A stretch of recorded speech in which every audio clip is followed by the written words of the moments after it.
तो हेलो दोस्तों, कैसे हो तुम सभी लोग। तो आज मैं आ चुका हूँ एक और नई वीडियो के साथ। लेकिन वीडियो की शुरुआत करने से पहले भाई तुम लोगों से मेरे को बात करनी है। तुम लोगों को डेली रेगुलर में एक एक 10-10 मिनट वाली वीडियो चाहिए या फिर हफ्ते में 2-1 घंटे वाली वीडियो, क्योंकि भाई ये मेरे लिए पॉसिबल ही नहीं है कि मैं एक दिन में आधा घंटा या फिर 1 घंटे की एक वीडियो बना दूं।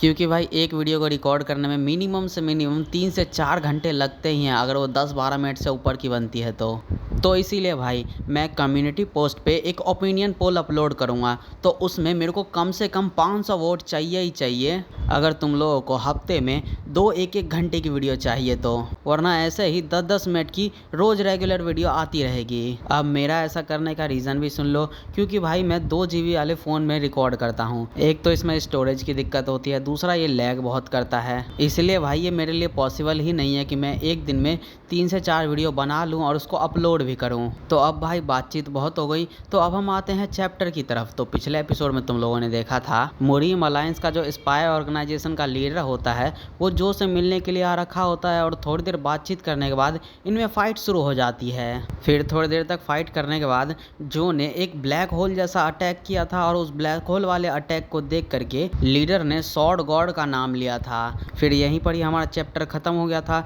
अब इस चैप्टर की शुरुआत होती है और हमें स्वॉर्ड गॉड को दिखाया जाता है, जो कि जो से बोलते हैं क्या मैं तुम्हारी बॉडी को कुछ समय के लिए बोरो करूं। जो इस पे बोलता है मैं इस बंदे को हैंडल कर सकता हूं, आपको इस बारे में चिंता लेने की ज़रूरत नहीं है। स्वॉर्ड गॉड इस पे बोलते हैं तुम्हारे पास जरूर से ही कुछ ऐसा होगा जो कि मुझे बताना है। स्वॉर्ड गॉड ऐसा बोलने के बाद खुद को जो से स्विच कर लेते हैं और लीडर से बोलते हैं तुम जरूर से ही पार्ट हो गए स्कारलेट डीमन क्लैन के। लीडर बोलता है तुम्हें इसके बारे में कैसे पता। स्वॉर्ड गॉड बोलते हैं तुमने जो अभी फालतू में इतना सारा एनर्जी निकाला ना, वो उसी क्लैन का रेड ड्रैगन का एनर्जी है, तो फिर तुम्हें कैसे लगता है कि मुझे इसके बारे में पता नहीं चलेगा। लीडर जो के बोलने के टोन को देख करके अपने मन में सोचता है ये क्या हो रहा है, ये इतनी जल्दी अपने बोलने चलने और बात करने के तरीके को बदल कैसे लिया।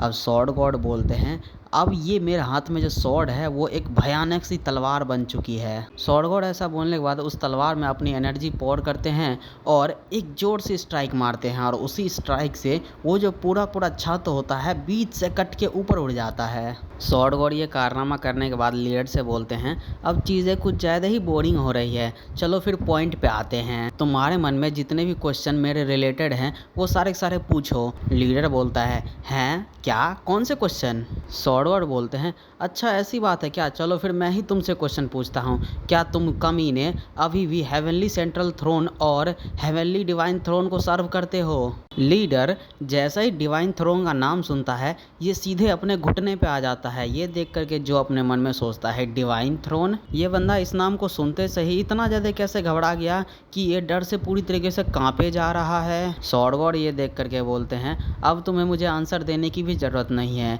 ये एकदम ही ऑब्वियस हो चुका है। स्वॉर्ड गॉड के ये बोलने के बाद हमें डिवाइन थ्रोन के बारे में बताया जाता है, जो कि ड्वार्फ्स का टाइटल होता है, जो कि 3 गॉड्स में से एक गॉड्स आते हैं, जिनको कि मुरीम हिस्ट्री में डाइटीज़ का नाम दिया गया है। वो बंदा जो कि सभी चीज़ों को ऑब्जर्व करता है, वो बंदा जो कि हर जगह घूमता रहता है, वो बंदा जो कि फेट के साथ खेलता है, वो बंदा जो कि हर चीज़ को डिसाइड करता है, वो बंदा जो हर किसी को लीड करता है, वो बंदा जो हर किसी को डिस्ट्रॉय करता है। यहाँ पे ऐसे वर्ड्स काफ़ी ही नहीं हैं जो कि इन जैसे ओमनीपोटेंट डिवाइन थ्रोन को डिस्क्राइब कर सके। ये एक ऐसा एग्जिस्टेंस है जिसके बारे में किसी को पता ही नहीं है, लेकिन लोग फिर भी इसको इग्नोर नहीं कर सकते। इसके बाद हमें लीडर का सीन दिखाया जाता है, जो कि घबराते हुए बोलता है स्वॉर्ड गॉड का एक डिसेंडेंट, आखिर ऐसा पॉसिबल भी कैसे हो सकता है। ये बोलने के बाद लीडर हमें बताता है एक अकेला ऐसा पर्सन जिसने कि डिवाइन थ्रोन को अपोज करने की हिम्मत करी थी। हेवनली डिमोनिक पाथ हिस्ट्री के हिसाब से उस बंदे को एकदम ही मिजरेबल सा डेथ मिला था। र्यूमर्स के हिसाब से उस बंदे ने सिंगल हैंडेडली आधे से भी ज़्यादा हेवनली डिमोनिक पाथ फोर्स को ख़त्म कर दिया। एक ऐसा लौता बंदा जिसने कि डिवाइन थ्रोन के फोर्सेस से फाइट करने की हिम्मत की हमारे अच्छे के लिए। वो एक बंदा 10 बंदों के बराबर था, लेकिन उसकी एरा तब खत्म होने को आ गई जब वो ड्रैकोनिक डीमन क्लैन के सीक्रेट टेक्निक से हार गया, जो कि रिवेल करती थी हेवन, सी और सन तक को। इस टेक्निक की वजह से उसकी बॉडी टुकड़ों टुकड़ों में टूट गई और पूरे पूरे वर्ल्ड में इधर उधर बिखर गई। उसके बाद हेमनली डिमोनिक पाथ ने पूरी तरीके से स्वॉर्ड गॉड का एग्जिस्टेंस तक मिटा दिया। मार्शल आर्ट जो कि उन्होंने कल्टीवेट किया था उन सभी को ख़त्म कर दिया गया, रिलेशनशिप को भुला दिया गया, उनके जितने भी निशान थे जियांगो में उन सभी को पूरी तरीके से इरेज कर दिया गया। अब इसके अंत में आकर के स्वॉर्ड गॉड की जितनी भी टेक्निक थी वो सारी सारी मिथ बन के रह गई हेवनली डिमोनिक पाथ के लिए। ये हर किसी के लिए इम्पॉसिबल सी बात है अगर वो इसका एक छोटा सा भी टुकड़ा इस पावर का विल्ड करके रख ले, स्पेशली जब इसमें वॉइड क्यूआई शॉर्ट टेक्निक हो तो। लेकिन फैक्ट वाली बात ये है, मैं अपनी इन दोनों आंखों से स्वॉर्ड गॉड की उतनी ज़्यादा खतरनाक वॉइड क्यूआई टेक्निक को देख रहा हूँ। स्वॉर्ड गॉड इसके बाद बोलते हैं, ये फैसिनेटिंग तो है ना, ये law of cause and effect, अगर इसको हेवेंस डिटेक्ट कर लेती है तो ये सच में डरावनी बात है। भले ही तुम इससे बचने के लिए कितने भी ज़्यादा ट्रिक्स का क्यों ना इस्तेमाल कर लो, लेकिन तुम फिर भी इससे बच नहीं सकते। डिवाइन थ्रोन, हाँ, इस बार तुम लोग किस पर्पस के लिए अपेयर हुए हो? ऐसे घूमने घामने के लिए? अगर ऐसा नहीं है तो फिर यहाँ पे आने का तुम्हारा रीज़न क्या है? स्वॉर्ड गॉड के पूछने के बावजूद लीडर कुछ बोलता है नहीं है। स्वॉर्ड गॉड फिर बोलते हैं, अच्छा ऐसी बात है क्या, तुम कुछ भी नहीं बोलने वाले हो? लगता है कुछ भी पहले जैसा चेंज नहीं हुआ है। मुझे तुम जैसे लोगों के साथ कन्वर्सेशन करने की ज़रूरत ही नहीं थी। ये समय का चक्कर ऐसे ही घूमता रहेगा और हम एक दूसरे से ऐसे ही मिलते रहेंगे। अगर तुम इसको ध्यान से देखोगे तो ये फेट का पानी है। मुझे माफ़ कर दो कि मैं तुम्हें यहीं के यहीं पे ख़त्म कर रहा हूँ। स्वॉर्ड गॉड ये बोलने के बाद वो ब्लैक होल जैसा अटैक लीडर के ऊपर कर देते हैं और लीडर भी उस ब्लैक होल में शक होकर के वहाँ से गायब हो जाता है। फिर वहाँ पे लाल रंग की बरसात हो जाती है और ये करने के बाद स्वॉर्ड गॉड भी वापस मोती में चले जाते हैं। इसके बाद यहाँ पे जीगल और जियांगो की भी एंट्री होती है और इसको देख करके जो बोलता है, यहाँ पे ये सारी चीज़ें हिडन एक्टिविटीज़ की वजह से हो रही है जो कि जियांगो में अभी के टाइम पे चल रही है। मैं अभी के लिए बस तुम्हें इतना ही बता सकता हूँ। जो ये बोलने के बाद अपने मन में सोचने लगता है, अगर मैं ईमानदारी से बताऊं तो काव काव बार बार हमारे कन्वर्सेशन के बीच में इसको मेंशन करते रहते हैं, लेकिन मैं रियलिटी में पहली बार इनको फेस कर रहा हूं। लेकिन मेरे लिए सबसे ज़रूरी बात यह है कि उन लोगों की नज़र मेरे ऊपर पड़ चुकी है और वो मेरे ऊपर नज़र भी रख रहे हैं। मुझे सच में इनकी तारीफ़ करनी पड़ेगी, ये लोग किस तरीके से अलायंस और ब्लैक स्काई ऑर्गेनाइजेशन को साथ साथ में कंट्रोल कर रहे हैं। ये डिवाइन थ्रोन कौन सी चीज़ है? क्या ये किसी तरीके की गॉड है? क्या इसका मतलब ये है कि यहाँ मुरीम वर्ल्ड में गॉड एग्जिस्ट करते हैं? लेकिन जो भी हो, इन सभी क्वेश्चंस के आंसर तो मुझे नहीं मिलेंगे, मिलेगा तो बस मुझे सिरदर्दी। लेकिन फिर भी मुझे समझ में नहीं आ रहा मेरे जैसा एक छोटा सा मर्चेंट उन सभी के अटेंशन को कैसे खींच लिया। इसकी वजह से मेरे को एक कारण मिल गया जिसकी वजह से मैं उनके बारे में पता लगाऊं। अभी मेरे साइड में सबसे कूल एल्डर काव काव हैं और सबसे अच्छे लीडर मैन सांजिहो है, और इन सभी में भी सबसे ज़्यादा इम्पोर्टेंट बात, मेरे साइड में ग्रेट स्वॉर्ड गॉड भी हैं। और मुझे इसके बारे में तो बताने की ज़रूरत ही नहीं है कि मैं खुद एक मॉडर्न वर्ल्ड का आदमी हूँ। इसका मतलब ये है, इस जैसे एक घटिया सी दुनिया में जहाँ पे हर जगह पॉलिटिक्स ही पॉलिटिक्स है, उसमें मैं एक बड़ी पिक्चर देख सकता हूँ। सैंग हुआई के नाम के पीछे मैं अपने नाम को छुपा सकता हूँ और मैं अपने स्किल का यूज़ करके एक सेक्रेट फोर्स बना सकता हूँ जो कि इतनी ज़्यादा पावरफुल होगी जिसकी वजह से कोई भी हमें लुक डाउन करने की कोशिश नहीं करेगा। ये सारी चीज़ें इसलिए मैं कर पा रहा हूँ क्योंकि मेरे पास नॉलेज है मॉडर्न हिस्ट्री की और उन सभी ग्रेट स्ट्रेटजिस्ट के द्वारा यूज़ किए गए सारे टैक्टिक्स की मेरे दिमाग के अंदर। इसके बाद हमें जीगल को दिखाया जाता है जो की तरफ देखते हुए अपने मन में सोचता है, जो हुआई, अब ये बंदा मेरे को डरा रहा है, ये बंदा मैनेज कर रहा है ऐसे मार्शल आर्ट को यूज़ करने का जिसके बारे में कि लंबे समय से किसी ने सुना ही नहीं है। और इसके बारे में तो मैं बताऊँ ही ना, इसकी स्किल और स्ट्रेटजी दिन प्रतिदिन स्ट्रॉन्गर और डीपर होती जा रही है।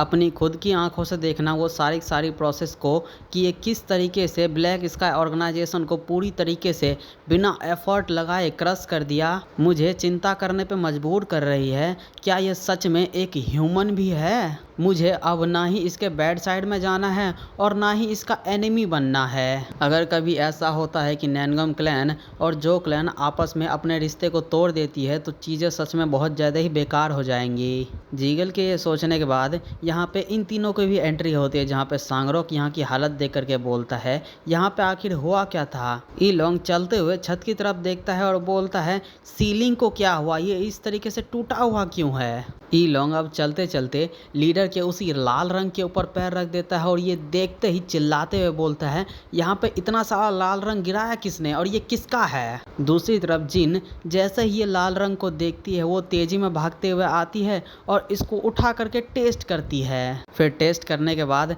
एकदम हफ्सियों सा चेहरा बनाते हुए बोलती है ये लाल रंग में थोड़ा सा वीक यंग एनर्जी है, ये बंदा ज़रूर से ही अपने 40s में होगा और मैं इस बात के ऊपर बेट करती हूँ कि ये अभी के अभी मरा है। इसके बाद हमें यह हब्सी के टेक्निक के बारे में बताया जाता है जो कि होती है poison kings blood snake soul art. ये एक ऐसी इंटरनल आर्ट है जो कि एक माइंड टेक्निक को इन्वॉल्व करती है ब्लड एब्जॉर्प्शन में और एसिमिलेशन में। सांगरोक इसके बाद चिल्लाते हुए बोलता है अबे तू पागल हब्सी औरत, अब तू एक मरे हुए आदमी के ऊपर भी हवस दिखा रही है। जिन इस पे बोलती है मेरा मतलब है ये एक ह्यूमन ब्लड ही तो है आखिरकार, जरा इसकी फ्रेशनेस की तरफ तो देखो, एक बार मैंने इसका टेस्ट कर लिया तो मुझे रहा नहीं जा रहा है, मुझे बताओ इसकी बॉडी कहाँ पे होगी। जो ये देख करके अपने मन में सोचता है मुझे इसके बारे में पहले से ही पता था, जब मैंने इतने ज़्यादा एक्सपेंसिव बियर का ब्लड खरीदा था इतना सारा गोल्ड कॉइन दे करके।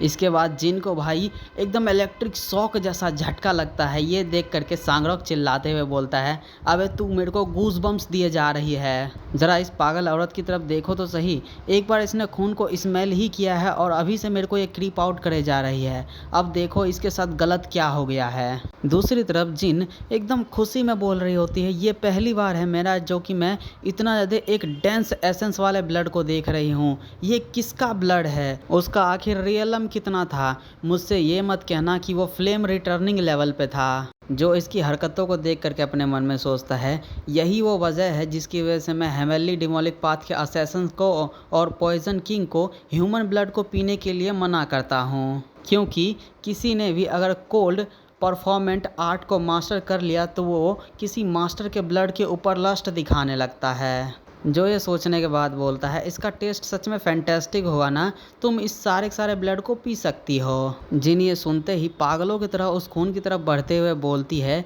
इसके जरा सा टेस्ट से ही मेरे शरीर में ऐसा लग रहा है कि अंदर से पूरी गर्माहट उछले जा रही है। जिन ये सोचने के बाद उस खून को एकदम सुअरों की तरह चाटने लगती है और ये देख करके भाई इन दोनों का रिएक्शन देखो। और भाई अगर तुम लोगों ने चाइनीज़ मीम देखा होगा तो जीगल का चेहरा उसी मीम की तरह है जो कि सच में कुछ ज़्यादा ही फनी लग रही है। इसके बाद जो पीछे मुड़ते हुए बोलता है ये लंच टाइम हो चुका है तो मैं जा रहा हूँ अपने गेस्ट हाउस में खाना खाने के लिए।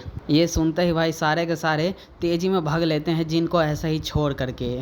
फिर ये लोग थोड़ी देर चलने के बाद एक रेस्टोरेंट के अंदर पहुंच जाते हैं और ये देख करके रेस्टोरेंट का ओनर बोलता है माय गुडनेस सर। जो इसको देख करके बोलता है तुम्हारे बिजनेस आवर्स में तुम्हारा जॉब ही यही है, जो भी बंदा आए और जाए उन सभी को एस्कॉर्ट करना, और मैं कोई एक्सेप्शन नहीं हूँ तो फॉर्मेलिटीज़ को छोड़ो। वो बंदा बोलता है यस मैं समझ गया सर, मेरा मतलब dear customer.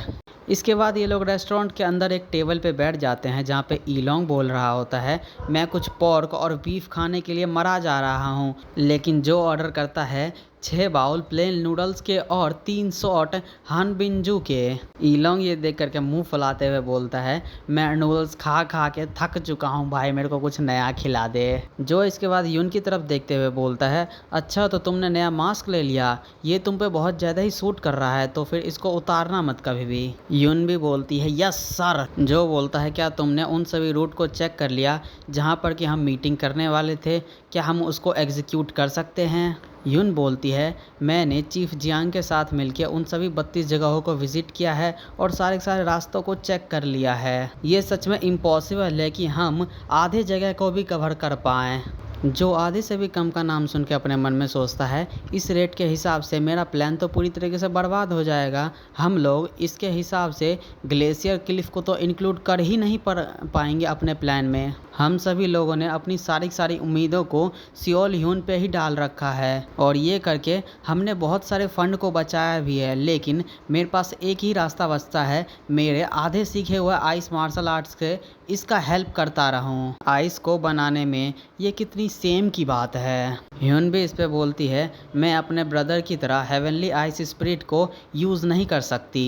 Jiggle heavenly ice spirit का नाम सुन के अपने मन में सोचने लगता है, फिर कुछ याद आने के बाद एक्साइटेड होते हुए बोलता है मुझे पता है ये क्या चीज़ है। यहाँ पर ऐसे बहुत सारे होंगे टांग क्लैन में। जो टांग क्लैन के बारे में सुन के बोलता है क्या तुम सिचुआन के उस टांग क्लैन के बारे में बात कर रहे हो। तो अब जो कि इसी बात के साथ ये चैप्टर और ये वीडियो यहीं पर ही ख़त्म होता है। और भाई जाने से पहले तुम लोगों को बता देता हूँ, ओपिनियन पोल में अपना वोट ज़रूर सही करके जाना, जो कि इस वीडियो के थोड़ी देर बाद ही मैं अपलोड कर दूँगा।